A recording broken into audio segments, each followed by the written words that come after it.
हाँ जी, बोलिए। राम राम सर जी, कैसे हैं आप? जय भीम जी आपको। बताइए, आप तो एकदम जय माँ भगवती बन के आए हैं। आज तो लग रहा है कि बुद्ध से पहले आप जो है कट्टर सनातनी हिंदू साबित करके ही मानेंगे आज। नहीं, आपने जैसे बोला था ना कि जो लक्ष्मी जी हैं वो जो गौतम बुद्ध की जो माता जी हैं, महामाया, उनका है। तो मैं ये आपसे जानना चाहता हूँ, जो ये शेरों वाली माँ है, इनका भी कोई बुद्धिज्म से कनेक्शन आप बना सकते हैं, होंगे जरूर। अच्छा, ये बताइए कि शेरों वाली माँ का ये जो चित्र है, आपको कैसे पता चला कि शेरों वाली माँ है? इसका चित्र का ये तो स- आपको कैसे पता चला? ये तो सर लोग कहते हैं कि जो राजा रवि वर्मन है उनकी वो थी, ये मतलब उन्हीं ने ही सारे कुछ बनाए हैं। तो उन्होंने बनाया है, तो एक बात बताइए कि साड़ी ब्लाउज पहनना ये ड्रेस कोड भारत में कब आया है? अब सर ये तो कहना मुश्किल है ना, क्योंकि जो हम सिंधु घाटी सभ्यता में देखते हैं वहां भी महिलाएं ये धोती साड़ी तो पहने वहां भी मिली हैं। एक भी जी। कोई महिला मिली हो साड़ी पहने हुए तो आप बता दीजिए। साड़ी पहनेगी तो धोती क्यों पहनेगी भाई? धोती? सिंधु अरे सर घाटी ये देखिए सभ्यता। ना, जो आप बता दीजिए कहाँ पे मिली है सिंधु घाटी में? सिंधु दिल्ली के जो घाटी नेशनल म्यूजियम में। ओके सर, आप बोलिए। में हम अभी सर्च कर लेते हैं ना। सर आप क्या कहना चाहते हैं, जो बुद्धिज्म है वहां से ये साड़ी पहनने की ये कला आई है भारतीय इंडियन वीमेन में? हम ओपन कर देते हैं ना, सब लोग देख के बता देंगे भाई कहाँ पे साड़ी पहने हुए कौन सी महिला मिली है। कि इसमें क्या ये महिला जो है, ये तो इंडस वैली का है, इसको डांसिंग गर्ल, क्या ये साड़ी पहनी हुई है? बताइए। सर इसमें तो कंफर्म नहीं, लेकिन सर एक दो मूर्तियां ऐसी थी उसमें शायद ऐसा लगा था कि शायद साड़ी पहने थी। अब इसमें तो सर इन्होंने नग्न है ये मूर्ति तो। हाथ में तो नग्न नहीं है, हाथ में तो ये देखिए कुछ ना कुछ में तो पहनी है ना, गले में भी पहनी है। और हम्म। ये देखिए, ये भी आप ध्यान से देखिए, इसमें कहीं से भी आपको लग रही है कि ये जो है साड़ी पहनी हुई है?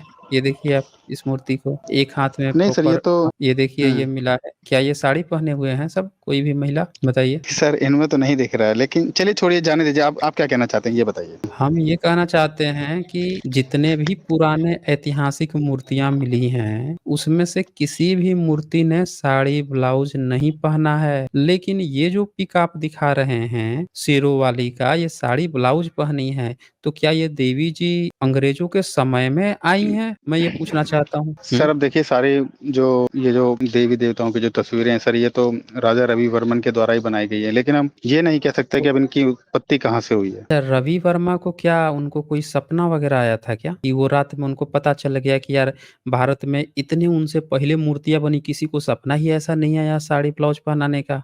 और रवि वर्मा को 1895 में रातों रात सपना आ गया, उन्होंने ऐसे कपड़े पहना दिए। जैसे मुगल सल्तनत में, मुगलिया कालखंड में जब पुराण लिखे गए, रामायण लिखा गया, तो मुगलों का चित्र आ गया, मलेच्छों का आ गया, अकबर का आ गया, अल्लाह उपनिषद लिख मारा इन्होंने, और तोप का जिक्र कर दिया वाल्मीकि रामायण में। तो जो जिस कालखंड में लिखा जाता है उसका तो उसमें ट्रेस आ ही जाता है। लेकिन मुगल काल में भी साड़ी ब्लाउज का जिक्र नहीं आया है, तो साड़ी ब्लाउज का जिक्र अचानक से अंग्रेजों के कालखंड में आता है, बुद्धिस्ट काल में भी नहीं मिलता है। ये तो कब आया है फिर? ये बताइए आप हमें। अब ये तो सर आप ही बता सकते हैं, हम तो सर इतने बड़े रिसर्चर हैं नहीं सर, आप ही ज्यादा जानकारी रखते होंगे। तो आप फिर कैसे साबित करेंगे कि बुद्ध से पहले आपके देवी देवता थे? इससे तो ये साबित होगा ना कि आपने अंग्रेजों के समय में आपने ये सारी चीजें क्रिएट की हैं। सर मैंने कहीं पे देखा था, एक चैनल पे मैंने देखा था, तो उन्होंने दिखाया था मेरे को कि जो दूसरी तीसरी शताब्दी से पहले कोई बलराम की शायद मूर्ति दिखाई थी उन्होंने। ये कनिष्क के काल से पहले की मूर्ति थी, जो कि भगवान गौतम बुद्ध की बनी थी।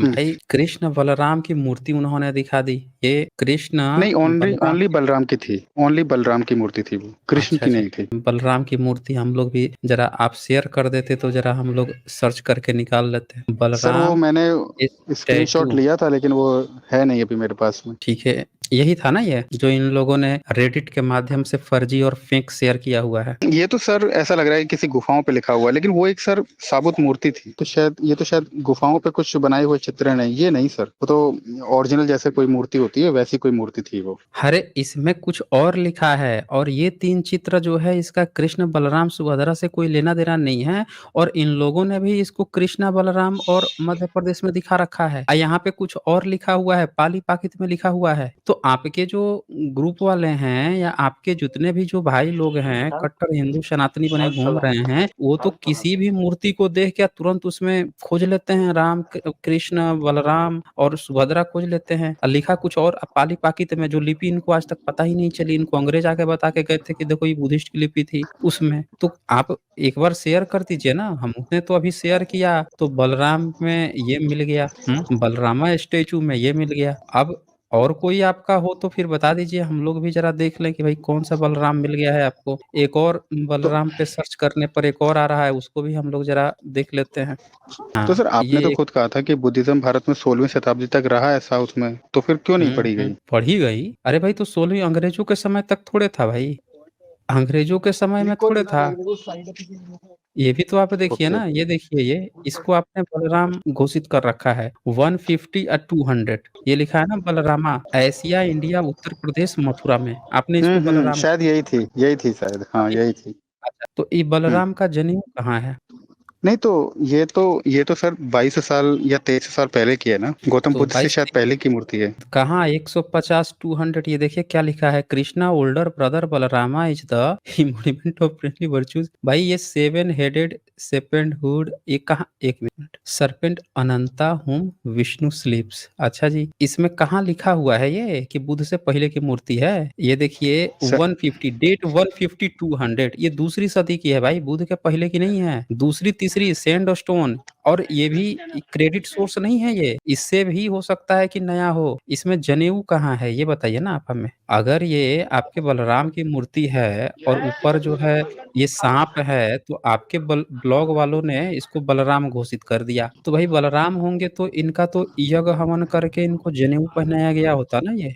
इनके भी कान देखें लंबे-लंबे हैं। बलराम के कान अगर लंबे-लंबे होते हैं तो जितनी मूर्तियाँ बनी हैं, टीवी सीरियल बना है, उसमें क्यों नहीं कान लंबे किए हैं? और उससे भी बड़ी बात, ये आपके बलराम के सर के ऊपर यहाँ पे कोई है, किसी का मुँह सर है जो डिम कर दिया गया है। ये भी देख लीजिए, सर जो है डिम कर दिया गया है। ऊपर भी कोई बैठा हुआ है सर के ऊपर। तो ये तो कहीं से नहीं लग रहे हैं कि आपके कोई बलराम हैं। और साँप, पीछे साँप की मुद्रा तो ये बुद्धिज़्म की शिल्पकला है, पीछे नाग का होना। तो तो सर आप ये कहना चाहते हैं। लोग हमेशा हुँ, ही जो धर्म ग्रंथ में शिल्पकला करने पर नरक की बात की गई है, हमेशा आप लोग वही स्टैचू या वही चीज़ क्यों दिखाते हैं जो आपकी नहीं होती है? तो सर आप एक चीज़ बताइए, मैंने आपसे कहा सर राम, राम। सर आप कहते हैं कि जो बोधिसत्व राम है, वो राम है, फिर आपने क्यों नहीं बोला राम, राम? ये बताइए। तो बुद्धिज़्म में राम और वासुदेव को पूजा-पाठ करने की थोड़े कहा गया है कि आप उनकी मूर्ति बना लो, बना के मंदिर बना के घंटा बजाते रहो। उनके हम बोधिसत्व हैं, एक कहानी है, स्कूल में गया है पढ़ने के लिए, तो बच्चा गया है तो उसको मोरालिटी सिखाई जा रही है कि आपके घर में अगर कभी कलह हो, क्लेश हो, तो पिता की बात माननी चाहिए। देखो बोधिसत्व राम जो है उसके पिता उससे कह दिए थे कि जंगल में चले जाओ, तो जंगल में चला गया। उसके छोटे भाई-बहन 9 साल में 12 साल के लिए गया था, 9 साल में लौट भी गए थे, लेकिन उसने कहा कि हम पिताजी का वचन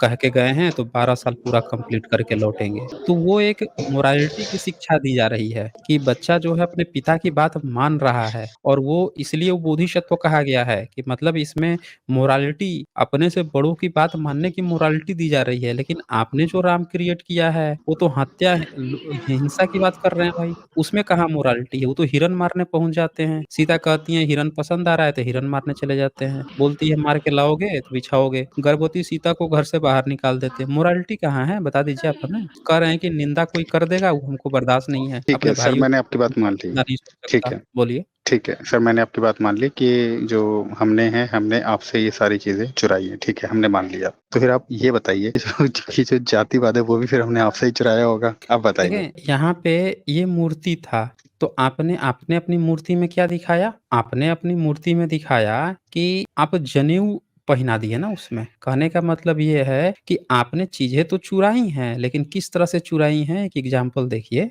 आपने, एक होता है ना कॉपी पेस्ट करना।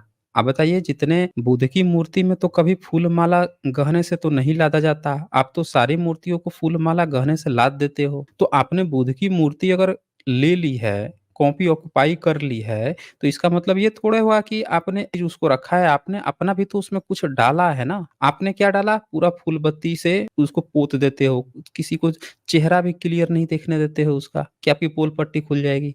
अब मैं आपको दिखाता हूँ, आपकी सरस्वती दिखाता हूँ मैं। ये दिल्ली म्यूज़ियम में रखा है। ये देखिए, तो ये आपकी सरस्वती जी हैं, दिख रही हैं? जी। अच्छा, तो जब आपको पता है कि आपकी सरस्वती जी ऐसी हैं, तो फिर आपने आज की, अच्छा, नेशनल म्यूज़ियम ने में भी इनके सर के ऊपर बुध भी बैठे हैं। नेशनल म्यूजियम ने इनको सरस्वती बताया है कि ये सरस्वती हैं, 4 हाथ हैं, हाथ में यहाँ पे मैन्युस्क्रिप्ट भी है। तो आपके किसी भी धर्म ग्रंथ ने क्यों नहीं अपने में कहा कि भई लड़कियाँ भी पढ़ सकती हैं? जब सरस्वती के हाथ में मैन्युस्क्रिप्ट दिखाया, तो एक भी महिला कथावाचक का नाम आप बता सकते हैं? आज के डेट में तो जया किशोरी से लेके पता नहीं कौन-कौन है, पता नहीं कितनी औरतें कथावाच सर रही मैंने हैं। आपसे कास्टिज़्म की और बात की एक थी सर, आप अलग मैं घुमा वही गए। वही अरे! कास्टिज़्म की ही तो बात कर रहा हूँ ना। यही तो अभी पता चलेगा ना कि हमने क्या कहा, आपने कॉपी कैसे की है? इसी तरह से तो कॉपी की है। यहाँ पे दिखाया जा रहा है बुद्धिज़्म में कि ये महिला जो है हाथ में मैन्युस्क्रिप्ट लिए है। लेकिन आज की डेट में आज की जो महिलाएँ कथा वाच रही हैं, तो अंग्रेज़ों के समय में एक भी महिला का नाम बता सकते हैं कि कथा वाचती थी? आपने कैसे कॉपी किया? जैसे आपको बुद्धिज़्म की शिल्पकला मिली, आप अपनी बच्चियों को पढ़ाना शुरू कर दिए। तो बीच में काहे आपने कॉपी किया था तो क्यों नहीं पढ़ाएँ? क्यों 6 साल, 8 साल में शादी करा देते थे? क्यों उनको पढ़ने से रोक देते थे? पति की सेवा करना ही क्यों क आपने उनका अल्टीमेट काम बना रखा था? बताइए। ये बताइए, तो सर आपने कॉपी किया, ये मूर्ति है, ठीक है? अब ये देखिए आपने कॉपी करके ये क्या इन्होंने साड़ी पहनी है? साड़ी ब्लाउज़ पहना है इन्होंने? नहीं, नहीं पहना है। तो आपने कैसी मूर्ति बनाई है? हम दिखाते हैं। आपने इनको अंग्रेज़ों के समय में कैसे कॉपी किया? सब लोग एक बार देख लें ना कि आपने कॉपी किया भी है तो किस तरह से कॉपी किया है? ये किया आपने, ये सरस्वती बना दी आपने स्क्रीन पे, दिख रहा है? ठीक तो है ना, यही मान लेते हैं कि भई आपकी ही उनकी है तो कोई बात नहीं, तो फिर विरोध क्यों करते हैं सर आप? हम विरोध थोड़े कर रहे हैं, हम तो मूल चीज़ बता रहे हैं ना कि हमारा जो मूल कल्चर था वो मूल कल्चर होना चाहिए। आप बता दीजिए कि जब आपने कॉपी कर लिया, अब आप कह रहे हो कि ये सरस्वती तो भारत के इतिहास से जो मूर्तियाँ मिल रही है फिर उसको नेशनल संग्रहालय जो है उसको क्यों सरस्वती बता रहा है? आपकी अगर ये है तो आपकी मूर्तियाँ ऐसी इतिहास में मिलनी चाहिए थी ना। ये साड़ी में, ब्लाउज़ में मिल रही हैं, अब पुरानी मूर्ति में कोई साड़ी ब्लाउज़ नहीं पहना हुआ है। तो आप पुराने फिर कैसे हुए बुद्ध से या बुद्धिज़्म से? ये तो बताइए आप फिर। आपके तो नया नवेले हो गए ना, कपड़े नवीन पहने हुए हैं, आपने नया-नया अपना देवी-देवता बना लिया खुद को। हुँ? सर देखिए, जो गौतम बुद्ध हैं वो हमारे विष्णु के 9वें अवतार हैं, लेकिन आप लोग उनको अलग करना चाहते हो हमसे, ऐसा हो नहीं सकता। अरे भाई, ये जो आप क्लेम किए हैं, ये फिर एक और क्लेम कर दिए। पहले इसका तो सबूत दिखा दीजिए ना कि आपका कोई भी देवी-देवता जो हैं या विष्णु ही हैं, जो अभी आपने अवतार बता दिया, वो बुद्ध से पहले थे। कोई एक सिंगल सबूत तो दिखाइए ना। जब तक आप कोई सबूत नहीं दिखाएँगे, कैसे पता चलेगा भाई कि ये चीज़ें आपकी हैं? आप हर एक चीज़ जो है, आपके जितने देवी-देवता हैं, इससे ये पता चलता है कि अंग्रेज़ जब भारत में खुदाई कर रहे थे, जितनी मूर्तियाँ निकल रही थी, आप क्या किए, उन मूर्तियों को देख के अंग्रेजों ने जो ड्रेस कोड भारत में चलाया कि औरतें साड़ी ब्लाउज पहनेंगी क्योंकि आपने तो ब्लाउज पहनने से ही मना करा दिया था। कमर से ऊपर तो लड़कियों को केरल में आपने क्या कर रखा था, पहनने ही नहीं देते थे। तो अंग्रेजों ने जब ड्रेस कोड लागू किया तो आपने क्या किया, जितनी देवी की चित्र बनाई उनको भी आपने वही कपड़े पहना दिए। अच्छा, देवी बनाने का आइडिया कहाँ से आया? तो अंग्रेज खुदाई करते थे, जितनी शिल्प कला मिलती थी, आप बैठ के उसका चित्रकारी करके अपना देवी-देवता घोषित कर रहे थे। वो सब विदेश में लेके जा रहा था मूर्ति को। और आप यहाँ पे बैठ के उसकी एक डुप्लीकेट कॉपी बना रहे थे या डुप्लीकेट कॉपी बना के आपने उसको देवी-देवता घोषित कर लिया, ये क्यों ना मान लिया जाए? बोलिए? हाँ, हुँ। तो आप सर ये तो मानते हैं ना कि हमारी ही वजह से ये मतलब जो बुद्धिज़्म है वो इंडिया में बच गया, ये तो आप मानते हैं ना, भले ही हमने कॉपी किया, कोई बात नहीं। अरे भाई, आपकी वजह से नहीं बचा है। ये देखिए मैं आपको दिखाता हूँ ना आपने क्या किया है दरअसल। आप लोगों ने इस देश को सिर्फ़ बर्बाद किया होता तो एक अलग बात थी। आपने पूरी तरह से ना लूट लिया। ये देखिए, ये एक किताब है जो आप लोगों का सबसे फ़ेवरेट किताब है, जिसके अधूरे पन्ने दिखा के सब लोग गा रहे हैं। हम आज पूरा पन्ना दिखा देते हैं। ये किताब है चान खून सैन का, जिसकी किताब देख के आप लोग बुद्धा को दिन-रात गलियाते रहते हैं, आधी-अधूरी बात दिखा के। सबसे ऊपर लिखा है शब्बा दानम धम्म दानम, समझ रहे हैं ना? ये लिखा है scenes and relics in Buddhism और इसने अपनी पब्लिश्ड की है ये जो किताब, इसके प्रीफेस में ही ये जो दूसरा पेज है, ये पढ़िए ये क्या लिखा है इसने। ये तो इंग्लिश में है, आप पढ़िए। तो सर इंग्लिश में यहाँ है, आप पे पढ़िए। ये देखिए क्या लिखा है ये, द मुस्लिम ईदर डिस्ट्रॉयड और vandalised the Buddha images but left हाँ, द देखा सर, मुस्लिमों स्तूपास। ने किया है, हमने नहीं किया, मुस्लिमों ने किया है। आप पूरी बात सुन लीजिए।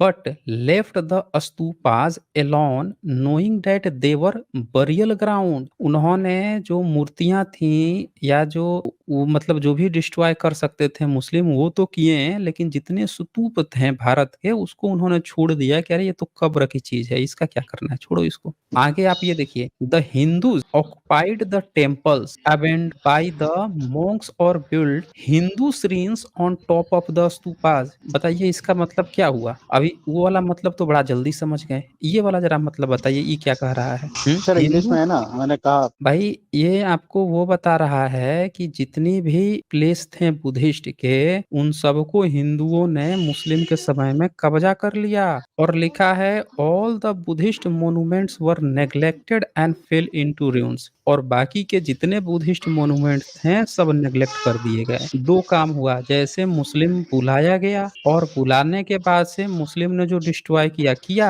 और जितने आप जो हिंदू बने घूम रहे हैं आप लोगों ने सारा कब्जा कर लिया वहां पे। और इसी किताब को दिखा दिखा के आप लोग बुद्धा को हर जगह गाली देते फिरते हो। आप पूरी बात नहीं दिखाते हो कि इसने इसमें लिखा हुआ है कि हिंदू आप लोगों ने मुस्लिमों के समय पे बुद्धिस्टों पे कब्जा किया है, उनके सारे प्लेस पे कब्जा किया है, आपका कुछ नहीं था यहाँ पे। आप इनकी ही मूर्तियों को दिखा के आप बता रहे हो कि ये हमारे देवी देवता हैं। ये बात यहाँ से साबित हो रही है। बोलिए। ठीक है सर, ये आपकी बात सारी बात मान ली, लेकिन आप ये बताइए कि अगर आप बुद्धिज्म में इंडिया को कन्वर्ट कर देंगे तो फिर सर यहाँ के लोग भी तो फिर चाइना वालों की तरह वो खाएंगे, बिजली वो बिल्ली मुर्गा ये सब, वो तो सभी कुछ खाते हैं। अच्छा एक बात बताइए कि आपने आपके यहाँ पे नहीं खाते हैं क्या? चाइना सर वाले क्या हमारे यहाँ तो खाते हैं, ओनली क्या नहीं खाते हैं? चिकन और चाइना हाँ, चिकन क्या और खाते बकरा हैं? खाते हैं, चिकन और बकरा आपके यहाँ चिकन और बकरा मछली। खाते हैं, जानवर की टट्टी और मूत पीते हैं? उसको छोड़िए ना सर। भाई चाइना वाला तो जीव-जंतु ही तो खाता होगा ना, आप तो जानवरों की टट्टी और सुसु जो होता है उसको उठा के उसको तो आप पवित्र मानते हैं। एक व्यक्ति तो अयोध्या गया,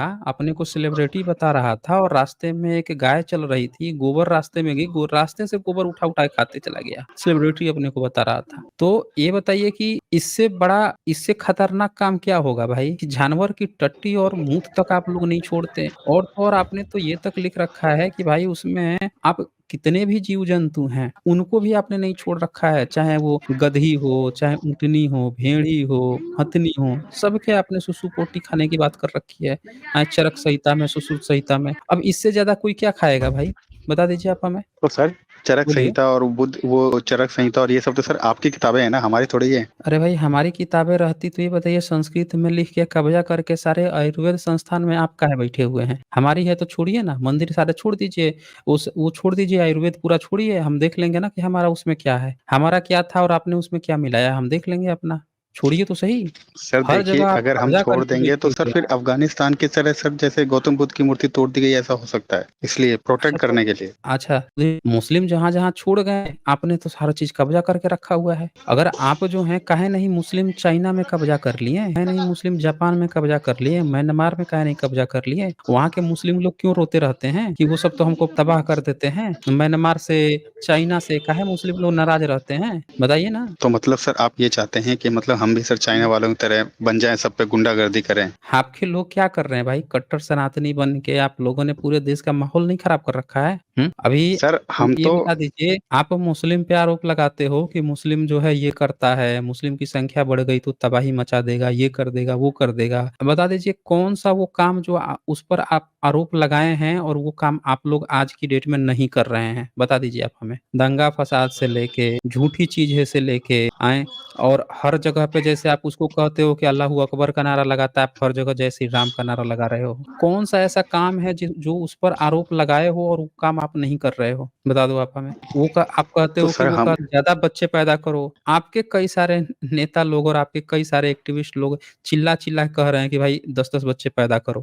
तो सर कौन-सा डेमोग्राफी ऐसा चेंज काम हो है रही जो है आप ना नहीं कर रहे हो? इसलिए। आप मॉब लिंचिंग किए हो, आप कहते हो कि वो सब मॉब लिंचिंग करते हैं काफ़िरों पे। आप भारत में मॉब लिंचिंग करके रखे हो। तो आप सर कहते ये हो तो कि वो सब डेमोग्राफिक। सूअर पे दंगा-फ़साद करता है। आप जो हैं गाय पर दंगा-फ़साद किए जो कि गलत निकला, और तो और भारत को सबसे बड़ा बीफ सप्लायर बना दिए। तो कौन-सा ऐसा काम है जो आप लोग नहीं कर रहे हो, जो आरोप आपने उन पर लगाया है मुस्लिमों पे? मैं मुस्लिम का पक्षधर नहीं हूँ। कि भाई मुस्लिम अच्छा है और ये कर रहा, वो कर रहा। मैं आपसे कह रहा हूँ कि जो काम आपने जो-जो आरोप उस पे लगाए हैं कि वो बड़े कट्टर होते हैं, बड़े ये करते हैं, लोगों को मार देते हैं, मॉब लिंचिंग कर देते हैं, ज़्यादा बच्चे पैदा करते हैं, आतंकवादी होते हैं और बता दीजिए इसमें से कौन-सा ऐसा काम है गुंडागर्दी, दंगा-फसाद जो आप लोग आज के डेट में नहीं कर रहे हो? आप कहते हो कि वो जहाँ ज़्यादा संख्या में होते हैं, उधर से किसी हिंदू को नहीं रहने देते और आप लोग जाके उनकी गलियों में से घुस-घुस के उनके मस्जिदों पर जाके झंडा फहरा रहे हो, भगवा झंडा फहरा रहे हो। तो कौन से कर्म आपने त्याग दिए हैं, जो अब आप कहोगे कल को दूसरा कोई आके नहीं कहेगा कि आप ही सबसे बड़े आतंकवादी बन गए हो? आप भी तो वही काम कर रहे हो जो आरोप उस पर लगाए हो। बता दीजिए आप हमें? देखिए सर, हम गौतम बुद्ध की हम शिक्षाओं को मानते हैं, लेकिन सर हम जब धर्म पे नाश होता है तो फिर हम सर श्री कृष्ण की तरह भी हो जाते हैं। तो आप श्री कृष्ण की तरह हो जाते हैं, तो यहाँ पे जब ये बात आई है, ये जो खुंग-शान जो भी है जब ये किताब लिखा है, तो साफ-साफ कह रहा है कि मुस्लिम्स 13वीं सदी में जब भारत में सब चीज़ डिस्ट्रॉय कर रहे थे, तब हिंदुओं ने सारे बुद्धिस्ट के श्रीन पे कब्ज़ा कर लिया था। ये तो साफ-साफ लिख रहा है यहाँ पे। तो ये बताइए कि ये सर आपका कृष्ण कौन-सी सदी की बात हो रही है? अरे भाई ये 13वीं सदी की बात चल रही है ना, देखिए ना यहाँ पे ऊपर देखिए ना, ऊपर से चौथी line after the Muslim conquest India during the 13th century AD Buddhism disappeared from this land of origin और फिर नीचे यहाँ पे क्या लिखा है कि the Hindu occupied the temples abandoned by the monks और built Hindu shrines on the top of stupas. Stupa के ऊपर उन्होंने अपने हिंदू श्रीन बना दिए। सम्राट अशोक के जो 84,000 स्तूप थे, जितने भी स्तूप थे, आपके हर मंदिर के नीचे कह रहा है कि आपने जितने मंदिर बनवाए हैं, खड़ा किए हैं, वो बुद्धिस्ट के सारे अच्छे प्लेस थे, स्तूपा थे, उन्हीं के ऊपर आपने अपना मंदिर खड़ा कर दिया है। इसीलिए अभी सोमनाथ का मंदिर खुदा ही बुद्धिस्ट का नीचे से निकला वहाँ पे। तो आपका कौन-सा कृष्ण जगह था कि आपने सारा काम जो है बुद्धिज़्म पे ही किया, बुद्धिज़्म पे ही उनकी सारी चीज़ें पर कब्ज़ा किया। भई आपका मुस्लिम के प्रति आपका कृष्ण क्यों नहीं जगा? राम क्यों नहीं जगा? हुँ? सर देखिए, अभी भगवान राम की जो मूर्ति बनी है, उसमें हमने भगवान बुद्ध को भी जगह दी है ना, तो आप ये तो मानते हैं ना? अरे भाई वहाँ पे ये साबित हो चुका है कि वो आपका नहीं है, वो बुद्धिस्ट का जगह है। आपने वो जो मंदिर बनाई है ना वो बुद्धिस्ट जगह है। आपने राम को जनेऊ नहीं पहनाया है। आपने बुद्ध को वहाँ पे इसलिए दिखाया है क्योंकि आप ये दिखा रहे हो कि देखो ये बुद्धिस्ट ही प्लेस है। हम ये राम जो है ये बुद्धिस्ट के जातक कथा वाला ही राम है इसलिए हम जनेऊ नहीं पहना रहे हैं। लेकिन कब्ज़ा आपने ब्राह्मणों को दे दिया है कि ब्राह्मण पुजारी रहेगा। आप दिखाए हो इंटरनेशनली कि सब चीज़ उसी का है बुद्धिज़्म का। आपने बुद्धिस्ट के थाईलैंड से कई राजाओं को बुला लिया बुद्धिस्ट लोगों को, उनको दिखाने के लिए कि देखो, देखो हम आपका ही बना रहे हैं, जनेऊ वाला नहीं बना रहे हैं। लेकिन कब्ज़ा उठा के पूरा ब्राह्मणों को दे दिया आपने। तो आप क्या कर रहे हो ये सबको पता है ना, आप पूरी दुनिया को जो बाहर जितने भी लोग हैं सबको पता है क्या चल रहा है यहाँ पे, किसको धोखा दिया जा रहा है ये। तो बहुत समय दिया मैंने आपको, बोल लीजिए। हिंदू में जो जात पात है ये तो कभी नहीं जाएगा मुझे लगता, क्योंकि बाबा साहब इतना पढ़े लिखे विद्वान होके भी बहुत कोशिश किया था जात पात को हटाने के लिए। गांधी जी के साथ भी बहुत बार डिस्कस किया जात पात, गांधी जी भी माने नहीं और उनसे हुआ भी नहीं। लास्ट तक किया चले गए दूसरे धर्म में, बुद्ध धर्म में चला गया, चलो अच्छा है। तो मेरा कुछ सजेशन था हिंदू भाइयों के लिए, जो कि ब्राह्मणिकल सिस्टम में जो तरह अभी चले आ रहा है, जात पात खत्म करने का मेरे पास एक सजेशन है। मैं बहुत मैं एक राष्ट्र मैं युक्ति देके आदमी को समझाता हूँ, मेरा ये नेचर है। मैं चाहता हूँ हिंदू धर्म को भी रिफॉर्म करने के लिए अगर थोड़ा सा रिफॉर्म कर दे तो जात पात ऑटोमेटिक हट जाएगा। ब्राह्मण लोग कुछ नाराज हो सकता है, लेकिन ब्राह्मण तो बहुत परसेंटेज अब कम है और ब्राह्मण में भी बहुत सा आदमी लिबरल है, वो भी जात पात नहीं चाहता है। तो मेरा सजेशन ये है कि हिंदुइज्म को न्यू हिंदुइज्म करना पड़ेगा। उसके लिए क्या करना है, दो चीज को हटा देना होगा, एक पुनर्जन्म और ये कास्ट अगर हटा देगा, पुनर्जन्म हटा देगा, बाकी रहेगा क्या, थोड़ा बहुत पूजा पाठ कर ले भाई, जो अपना ये है लिबरल रखे, सरक नरक रखे, ये सब रखो। चलो ही ऐसा बुरा कर्म कैसा होगा, मरने के बाद ऐसा होगा कि तुमको लिबरेशन नहीं मिलेगा।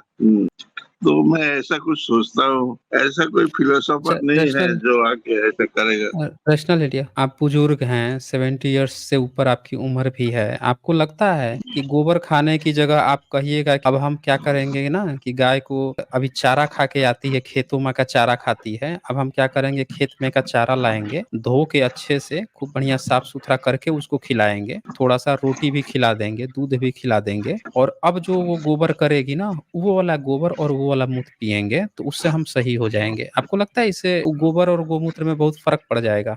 कि उसका परसेंटेज तो बहुत कम है। जो गोबर खाता है गोबर खाते रहे, तो उसका उसका परसेंटेज कितना है? तो आप ये तो देखिए ना, भारत के लोग जो हैं अपने सभ्यता और कल्चर से जुड़े हुए हैं। जो भारत गोबर का खाएगा एससी वो एसटी बैकवर्ड में ओबीसी चला जाएगा। तो बैकवर्ड में चला जाएगा। तो अलबरूनी 11वीं सदी में आया था तो वो तो लिख के जा रहा है कि वैश्य और शूद्र के तो जीभ काट दी जाती थी वेद सुनने पर अगर पता चल जाए तो ये बताइए कि वैश्य और शूद्र की संख्या इस देश में 92-93% है। अब 92-93% जनसंख्या जब गैर वैदिक थी तो ये बताइए कि उसको आप हिंदू कैसे बना दोगे भाई?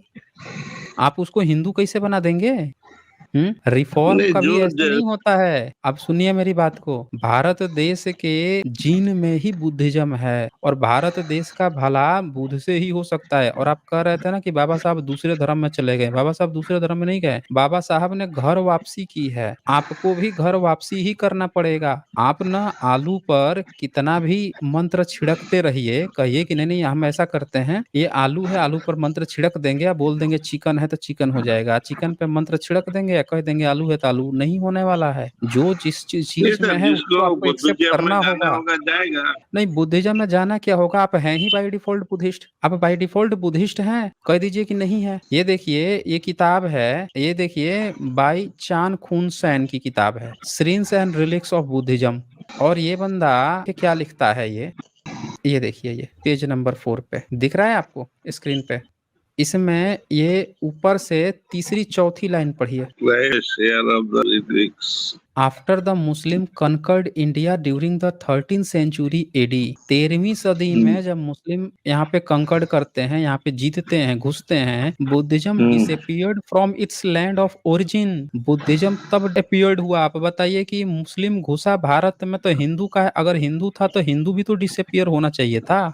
बोलिए कौन डिसअपीयर हुआ? बुद्धिज्म। अगर हिंदू था 13वीं सदी तक भी अगर आप हिंदू होते हैं तो हिंदू को ना डिसअपीयर होना चाहिए था। ये क्या लिख रहा है? बुद्धिज्म डिसेंड ऑफ तो इन। कुछ बुद्धिज्म खत्म हो गया। खत्म उस नहीं टाइम तो हुआ तो वही बुद्धिज्म था ही नहीं इधर, और दूसरा तो बुद्धिज्म नहीं था तो जितने संग्रहालय हैं भारत में वो किसका आप दिखा के और विदेश में बता रहे हैं कि हम बुद्ध की धरती से आए हैं, अगर नहीं था तो? ना आगे ना सुनिए क्या बुद्धिस्ट कहता का है, धरती। सुन लीजिए, अरे आगे तो सुन लीजिए ना, आप आगे पूरा तो सुनिए। फिर आगे लिखता है the Muslim either destroyed or vandalized the Buddha image but left the stupa alone knowing that they were burial ground। कब्रगाह समझ के स्तूपा को छोड़ दिए। The Hindus occupied the temples abandoned by the monks और built Hindu shrines on the top of the stupa। आपके Hinduism की शुरुआत ही हुई है मुस्लिम शासन काल में और आपके पहली बार मंदिर बनने शुरू हुए हैं कब? जो बुद्धिस्ट के स्तूप थे उसके ऊपर। ये अपने रिसर्च पेपर में लिख रहा है और तब लिखता है all the Buddhist monuments were neglected and fail into ruins। आज जो भारत का जिसको आप हिंदू बना के घूम रहे हैं वो क्या कहता है? राम जी हमारे पुराने हैं, कृष्ण जी पुराने हैं। वो पुराना पुराना खोजता है, नया थोड़े खोज रहा है कि आप उसमें रिफॉर्म कर रहे हैं। उसको हर चीज पुरानी पुरानी है। हाँ वो बोलिए। सब तो कहानी, सब काल्पनिक। काल्पनिक तो उसी तरह से आपका हिंदुइज्म भी काल्पनिक है ना। हम बोल रहे हैं कि जब आपके सामने गोल्ड रखा है और रोल गोल्ड रखा है, आप रोल गोल्ड क्यों लेंगे भाई जब गोल्ड आपके पास ऑप्शन है ही तो? हर तो धर्म, आदि हो जो भी गया था धर्म दुर्गुण बनता है, देव। जब भी कोई भी धर्म बनता है तो धर्म बनने के लिए उसकी एक धार्मिक किताब होती है। आप हिंदू बनाएंगे, धर्म कौन सा देंगे उनको? फिलोसफी कौन सा देंगे? आपका है क्या? ब्राह्मणिज्म की फिलोसफी है, भारत में बुद्धिज्म की है, जम की है, आप देंगे कौन सी फिलोसफी हिंदू को? फिलोसफी लाना होगा। ला तो फिर तो ला चुका। आप तो कब्र में पांव लटका के बैठे हुए हैं, कहाँ से लेके आएंगे तो बताइए? इसको हाँ, तो तो फिर रिफॉर्म करना तो चाहिए, ये तो आप ना अमानविक है। अच्छा, आप एससी एसटी ओबीसी जनरल किस में आते हैं? किसी में नहीं सर, मैं बोल रहा हूँ, नहीं मैं आते तो ना? आपको पहले भी बोल चुका हूँ। चलिए चलिए, मैं आपको बताता हूँ। इनको शर्म आती है ना, बुजुर्ग हैं, सीनियर सिटीजन है, इनको शर्म आता है जाति बताने में। मैं आपको बताता हूँ। आप ही के जैसा ना एक व्यक्ति था, तो उसको ना पूरे गांव के मोहल्ले के अगल बगल एससी एसटी ओबीसी रहते थे, वो था जनरल। अब उसको ना पूरे गांव वाले परेशान रहते थे। हमेशा उसके पास पैसा था, सोर्स था, पावर थी, जाति में अपने को ऊंचा मानता था, तो बस दिन भर बैठ के किसी न किसी को परेशान करते रहता था, सताते रहता था। पूरी जिंदगी उसके अगल बगल के एससी एसटी ओबीसी को सताने में निकल गई। जब मरने को हुआ तो उसने कहा कि यार अब तो मर रहा हूँ, जिंदगी भर मैंने सताया है। तो सारे एससी एसटी ओबीसी को बुलाया, बोला कि देखो अब मैं मर रहा हूँ, मैं चाहता हूँ ना कि मैं अब लास्ट में जाते जाते कुछ अच्छा करके जाऊं मैं। तो तुम सब लोग ना, अब मैं मरने वाला हूँ, देखो मैं चिता भी तैयार करवा दिया हूँ और यहाँ ये पे हूँ, कहानी तुम सुना लोग हो एक सर, डंडा ये है। करना।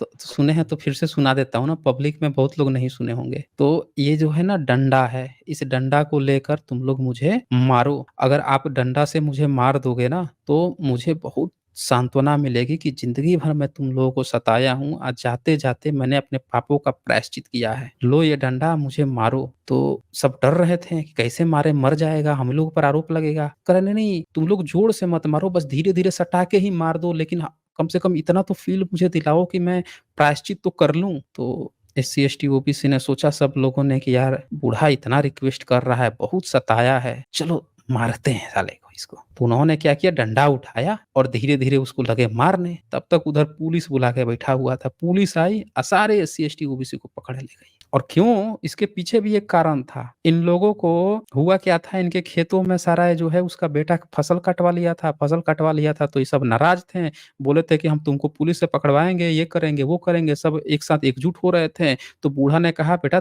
तूने कटवा लिया, कोई बात नहीं, रुक मैं इन लोगों का इंतजाम करता हूँ, मैं तो मरने के कब्रगाह पे बैठा हूँ। एक नाटक रचा और नाटक सबको जेल भेजवा दिया। आपका हाल वही है, कब्र में पांव लटका के बैठे हैं, सीनियर सिटीजन है। यहाँ पे बाबा साहब ऑलरेडी एक ऑप्शन दे के गए हैं और आप बोल रहे हैं कि आओ हिंदुओं, फिर से तुम लोग रिफॉर्म करो। फिर से ये आप जो है नया ब्राह्मण खड़ा कर रहे हैं। यही काम किया था मूल शंकर त्रिवेदी उर्फ दयानंद सरस्वती मैं ने आर्य खड़ा नहीं समाज कर खड़ा रहा हूँ, करके। जस्ट मैं अरे सजेशन। ठीक है ठीक है, यही सजेशन आर्य समाज ने दिया कि अरे एससी एसटी ओबीसी हो, आओ मैं तुमको ना ब्राह्मण बनाता हूँ, शूद्र भी ब्राह्मण बन सकता है, कर्म से ब्राह्मण बनाऊंगा, आ जाओ आ जाओ। फिर यही काम किया था वो विवेकानंद ने, रामकृष्ण परमहंस ने, गायत्री परिवार ने, नया समाज ने, पुराना समाज ने, पता नहीं कितने समाज बनते गए, ब्रह्म समाज ने, ये सारे समाजों ने यही सारा काम किया, आज तक रिफॉर्म नहीं हुआ। अब ये एक नया एक कहानी यहाँ पे गढ़ के आए हैं। तो इसीलिए ऐसे किसी चक्कर में आप लोगों को नहीं पड़ना है दोस्तों। ठीक है रैशनल इंडिया जी, चलें।